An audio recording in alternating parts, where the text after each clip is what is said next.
आशा करता हूँ आप सब बहुत अच्छे होंगे। मेरा नाम है सिद्धांत अग्निहोत्री। स्टडी ग्लोस पे आपका बहुत बहुत स्वागत है।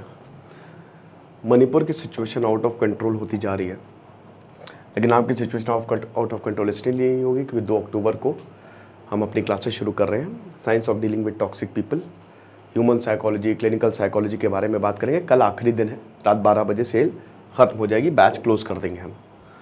तो यार देखो, ऐसा है कि मणिपुर में पहले खबर क्या है, खबर को देख लेते हैं और फिर अब थोड़ा कंस्ट्रक्टिव चीज़ों की हम बात करेंगे कि सोल्यूशन कैसे निकले।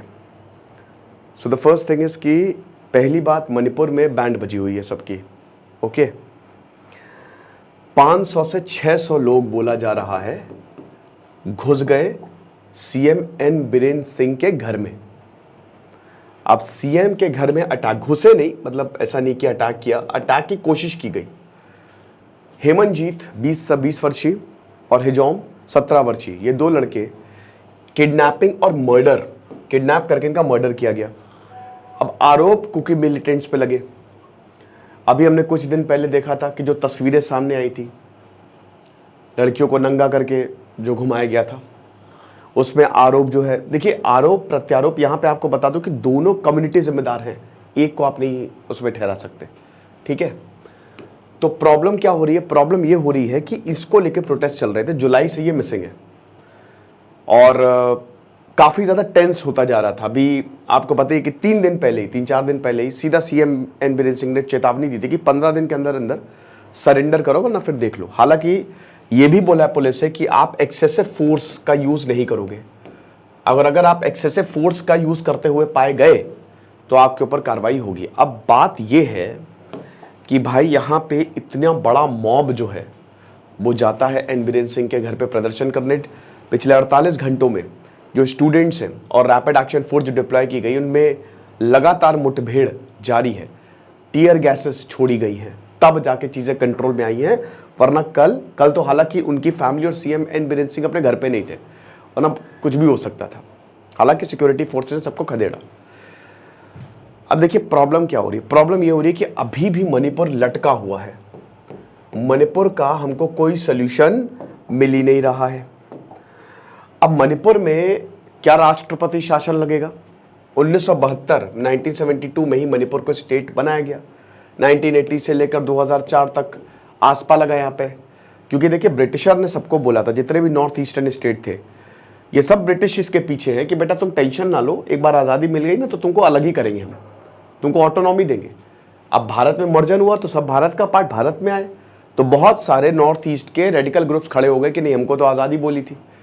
तो बहुत आसाम जैसे मान गया, ठीक है, बहुत सारे देश, लेकिन बहुत सारे जो स्टेट्स हैं वो मान गए, बट कुछ एरियाज अभी तक नहीं माने हैं, है ना।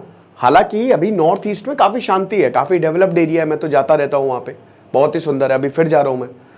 लेकिन मणिपुर में हालात बहुत ज़्यादा बिगड़े। आरएम शर्मिला, आपको नाम याद होगा, 20 साल तक अन्न को हाथ नहीं लगाया, सत्याग्रह किया इन्होंने वही आसपा के लिए। तो अब ये जो स्पेशल फोर्सेस एक्ट है, ये धीमे धीमे जो एरिया स्टेबल होते हैं वहां से हटाना शुरू किया गया और 2022 आते आते लगभग मणिपुर में लगभग हर जगह से इसको हटा लिया गया कि अब सिचुएशन स्टेबल है। लेकिन फिर कुछ ऐसा होता है जिसकी हमने कभी कल्पना नहीं की। क्या होता है? एक तो 3 चीजें। सबसे पहले तो यहां जो मणिपुर हाईकोर्ट का डिसीजन आता है, डिसीजन क्या आता है, ये वैली एरिया है ना, और ये हिल एरिया है। अब यहां पे 2 ट्राइब्स रहती है बेसिकली। एक तो माइटीज जो ओरिजिनली हिंदूज हैं, इनको ओबीसी और एससी का स्टेटस मिला है, याद रखिएगा, ठीक है। ये 53% है, 53% है जो कि वैली एरिया में, और वैली एरिया है खाली 10%, छोटा एरिया है, यहां पे रहते हैं। अब वैली एरिया तो आपको पता है, वैली 2 पहाड़ों के बीच की जगह, तो भाई यहां पे हॉस्पिटल्स हैं, इंफ्रास्ट्रक्चर अच्छा है, काफी बेटर फैसिलिटीज है। और बाकी जो 40% जो आपके कुकीज और नागाज हैं वो हिल एरिया में रहते हैं, इनको एसटी स्टेटस प्राप्त है। तो अभी यहां पे ये बोला गया कि देखिए अब ये तो छोटा एरिया है, अब प्रॉब्लम ये है कि यहां पे तो जमीन खरीदी जा सकती, लेकिन इसके इधर जमीन नहीं खरीदी जा सकती। तो माइटीज का कहना यह था कि भाई हम ओरिजिनल इनहैबिटेंट्स और हम ही कोई जमीन खरीदने का आप अधिकार नहीं देते, तो ऐसा कैसे चलेगा।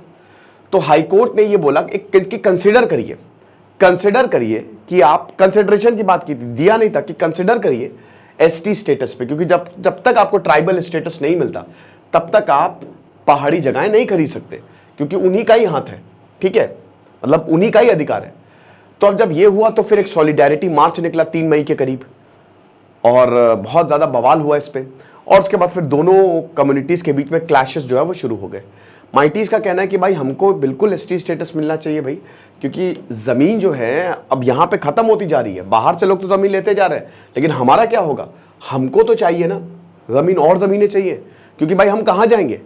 कुकीज़ का कहना है कि ऑलरेडी काफ़ी स्टेबल है, इनको पॉलिटिक्स में भी इनकी सीट्स ज़्यादा हैं, इनको ये ज़्यादा पढ़े लिखे हैं, एक्चुअल में जो सपोर्ट है वो हमको मिलना चाहिए, क्योंकि ये बहुत ही बैकवर्ड एरिया है, आप समझिए इस बात को। उसके बाद दूसरा जो यहाँ पे एविक्शन ड्राइव शुरू की यहाँ पे सरकार ने, इलीगल एविक्शन ड्राइव। यहाँ पे ये आरोप लगा है कि भाई यहाँ बहुत सारे, क्योंकि देखिए ड्रग ट्रेड भी यहाँ से होता है, ये भी तीसरा बहुत बड़ा फैक्टर है। म्यांमार बगल में है, तो Myanmar, Laos, Thailand golden triangle बनाते हैं, और ड्रग ये पूरा म्यांमार से मणिपुर का जो बॉर्डर एरिया है वो शेयर होता है। और आपको पता है इस समय म्यांमार एकदम नरक है, इस समय म्यांमार की हालत है, बहुत बुरी हालत है वहाँ पे, तो इसीलिए वहाँ से ड्रग्स आता है, और यहाँ पे पॉपी कल्टीवेशन होता है, इलीगल है ये, इलीगल ज़बरदस्ती हिल एरियाज़ में कुछ लोग जो हैं वो ज़बरदस्ती अपना आधिपत्य बना के बैठ गए हैं। तो उसको हटाने के लिए यहाँ पे सरकार ने जो एविक्शन ड्राइव शुरू की, वो भी एक बहुत बड़ा कारण है इसके क्लैशेस के पीछे। अब देखिए कारण ये है, ड्रग्स का एक बहुत बड़ा कारण है, लेकिन मेन तो नफरत ही है, बहुत पहले से जो चली आ रही है कि ये एरिया हमारा, ये एरिया तुम्हारा, ये दिक्कत।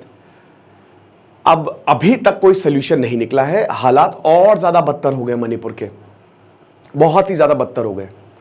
क्या करना चाहिए? सबसे पहले तो अब थोड़ी सी समझदारी दिखानी चाहिए, सरकार को लगातार बात करनी चाहिए दोनों ग्रुप से, लगातार, केंद्र सरकार को भी, राज्य सरकार को भी। जो ग्रुप्स हैं उन्हीं में ही कुछ अच्छे लीडर्स को आगे आना चाहिए, जो सिविल ग्रुप्स होते हैं, ठीक है, जो इंटेलेक्चुअल्स होते हैं, उनको आगे आना चाहिए। और किस तरीके से समझौता, भाई आप सब आपस, अगर तुम साथ में नहीं रहोगे तो साथ में मर जाओगे, खत्म बात।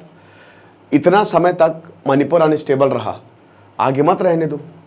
कुकीज़ को भी जहां पे कॉम्प्रोमाइज करना पड़े वो करे, माइटीज को भी जहां पे कॉम्प्रोमाइज करना पड़े वो करे। देने में ही खुशी होती है, याद रखिएगा, समझ रहे हो, लालच ज्यादा नहीं है। जितना ज्यादा आप दान करोगे ना उतना ही ज्यादा अच्छा रहेगा आपके लिए, और उतनी ज्यादा पीस एंड स्टेबिलिटी। तो कुकीज़ भी कॉम्प्रोमाइजिंग टेबल पे आए और माइटीज भी कॉम्प्रोमाइजिंग टेबल पे आए, दोनों बैठे कि भाई क्या सही हो सकता है। दोनों ग्रुप्स के बड़े बड़े लीडर्स जो हैं वो खुद ही चुन ले और बात करें, बेस्ट है। एक राज्य को स्टेबल बनाओ, वरना तो ये चलता रहेगा भाई, चलते अनंत काल तक चलेगा, और लोग ही मरेंगे जो कि मर रहे हैं।